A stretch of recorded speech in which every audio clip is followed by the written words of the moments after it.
Police station Hinganghat येथील गुन्हे प्रगटीकरण पथकाचे अंमलदार हे पोलीस स्टेशन परिसरात पेट्रोलिंग करीत असता मुखबिर कडून खात्रीशीर माहिती मिळाली की मौजा नांदगाव येथे राहणारा अनिकेत गोविंदराव चौधरी आणि त्याचे मामा नामे हनुमंत रहाटे यांचे घरी अवैधरित्या सुगंधित तंबाखू व गुटख्याचा साठा लपवून ठेवला आहे अशी खात्रीशीर माहिती मिळाल्याने सदर माहिती पोलीस निरीक्षक प्रवीण मुंडे यांना देऊन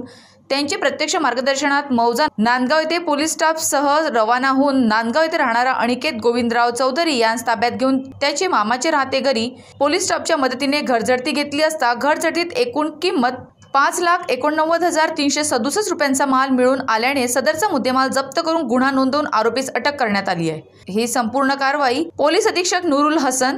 अप्पर पोलीस अधीक्षक डॉक्टर सागर कुमार कवडे आदींनी केली। सदर गुन्ह्यात सुगंधित तंबाखू व गुटख्याचा साठा हा कुठून आणला याबाबत तपास हिंगणघाट पोलीस करीत आहे। महाराष्ट्र TV 24 साठी आसिफ कुरेशी, हिंगणघाट, वर्धा।